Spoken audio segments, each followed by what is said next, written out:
Gini, ini bagi seluruh rakyat untuk memantau, mengawasi. Saya sudah katakan jauh sebelum pemilu besok, waktu itu. Datang ke TPS, awasi.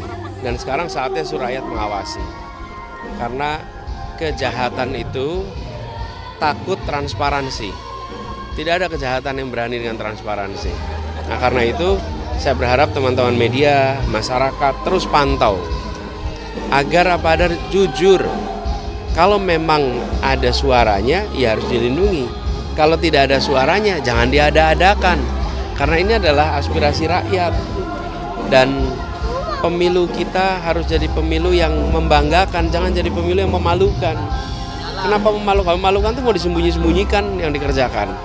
Nah, kita mendengar peristiwa itu, rakyat juga memantau dan mengundang kegelisahan. Kalau ini bisa terjadi, berarti yang lain-lain bagaimana? Mungkinkah ada kejadian-kejadian serupa yang tidak diketahui? Jadi jangan sampai peristiwa-peristiwa yang merupakan penyimpangan lolos dari pengawasan, dan lebih penting lagi jangan sampai dibiarkan terjadi.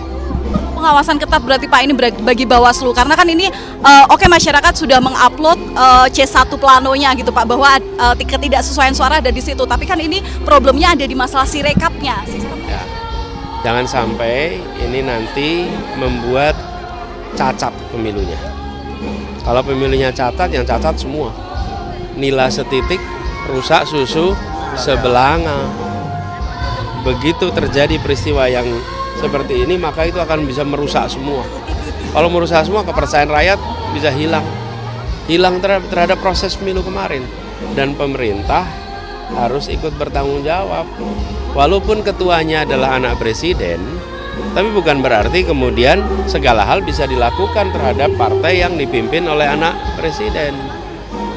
Malah lebih ketat lagi pengawasannya supaya tidak ada jajaran di bawah yang kemudian melakukan kegiatan-kegiatan walaupun tanpa diperintah, tapi inisiatif-inisiatif bisa terjadi itu. Jangan sampai ada politik sayang anak untuk yang kedua kali. Kalau memang Pak Jokowi itu cawe-cawe interfere, ya kenapa sekarang ya? Kenapa angkanya itu masih 3,13 ya? Kalau memang udah mau cawe-cawe, mau intervensi, ya dari awal dong. Dia kan punya, orang menganggap dia punya otoritas yang sangat tinggi kan. Jadi dia katakan kalau sayang anak, kenapa dibikin anaknya pusing dulu ya, sampai nggak naik-naik ya, baru sampai sekarang jadinya, sekarang pun masih 3,13. Kalau Jokowinya sayang anak, dalam artian bersikap diskriminatif gitu ya, ya udah dari awal dong, ngapain nunggu sampai sekarang ya. Jadi buat saya itu bullshit lah ya, tuduhan-tuduhan semacam itu, operasi sayang anak tuh mengada-ada. Dan saya rasa ini memang konstan bahwa ada begitu banyak pihak yang takut ya PSI bisa lolos ke parlemen ya. Karena mungkin kalau PSI sampai lolos ke parlemen, kita mungkin memang akan bikin mungkin hal-hal yang tidak biasa, misalnya membongkar korupsi, membongkar penyuapan, membongkar biaya-biaya yang harus tanggung rakyat tapi menyenangkan hati para anggota partai politik dan seterusnya. Jadi memang ini biasalah, kita diserang dengan cara yang menurut saya tidak adil, tapi nggak apa-apa, masyarakat kan bisa menilai sendiri ya. Kalaupun PSI dituduh macam-macam, misalnya memanfaatkan kekuasaan untuk lolos ke parlemen, ya saya mau bilang apa kan, itu kan udah pendapat mereka. Ini kan sama aja dengan kayak kemarin ada banyak yang mempertanyakan kemenangan Prabowo misalnya, ya nggak apa-apa juga ya, kita sih oke-oke aja lah. Yang penting kaminya jujur, kami tidak pernah melakukan money politics misalnya, kan sekarang sudah terbongkar nih, kalau nggak salah indikator yang bilang kan, menurut masyarakat money politics terbesar dilakukan oleh satu PDIP, kedua PKB kalau nggak salah. Ya mungkin kita perlu juga ngomongin itu ya, itu real itu kalau betul-betul hasil penelitiannya itu benar, dan saya yakin benar, itu hal yang sangat penting untuk ditanggapi.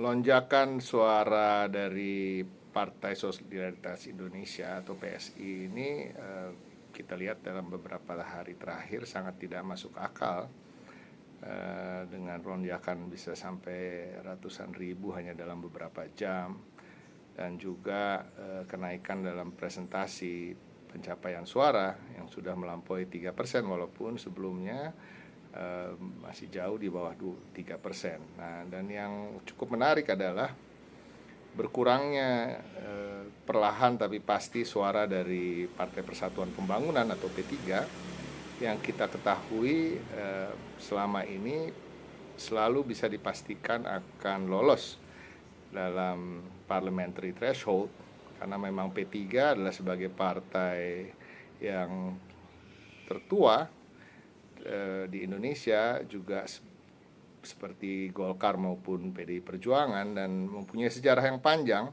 Dan P3 sendiri tentunya mempunyai suara di seluruh pelosok Indonesia, suara-suara basis-basis pemilih dari kalangan Muslim. Nah, ini sangat disayangkan apabila betul seperti diduga di masyarakat bahwa ada pemaksaan untuk penggelembungan suara PSI, dan salah satunya dengan mengambil suara partai lain. Kami berharap ini menjadi betul-betul terus disoroti oleh masyarakat, kelompok masyarakat sipil maupun partai-partai politik lain, agar tidak terjadi kecurangan yang begitu terstruktur, sistematis, dan masif terkait dengan penghitungan suara ini. Kita mengetahui bahkan ada dugaan di awal proses pemilu ini, di mana lolosnya PSI sebagai partai peserta pemilu juga sering dipertanyakan.